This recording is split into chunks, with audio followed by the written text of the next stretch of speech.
Willkommen zu dieser technischen Anleitung zum Dyson SV12.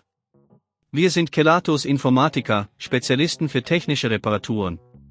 Wir holen dein Gerät direkt bei dir zu Hause ab, führen eine kostenlose Diagnose durch und schicken dir einen Kostenvoranschlag, bevor wir reparieren.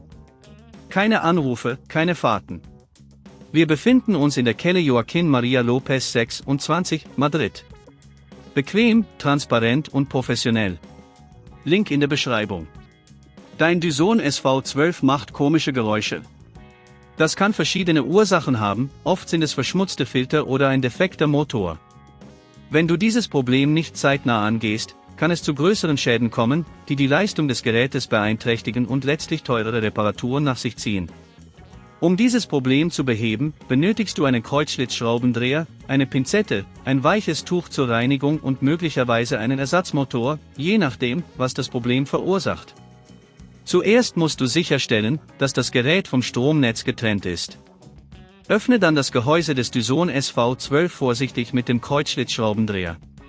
Achte darauf, die Schrauben an einem sicheren Ort aufzubewahren. Wenn du das Gehäuse geöffnet hast, suchst du den Motor und das Staubfiltersystem. Überprüfe, ob der Motor Anzeichen von Beschädigungen aufweist oder ob der Filter stark verschmutzt ist. Wenn der Motor defekt ist, musst du ihn vorsichtig mit der Pinzette herausziehen. Achte darauf, keine anderen Komponenten zu beschädigen.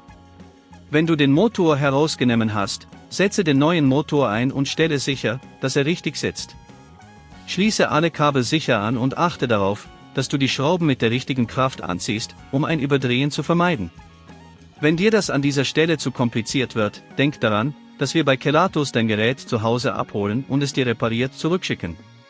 Nachdem du alles wieder zusammengebaut hast, schließe das Gehäuse und stelle sicher, dass alles richtig sitzt.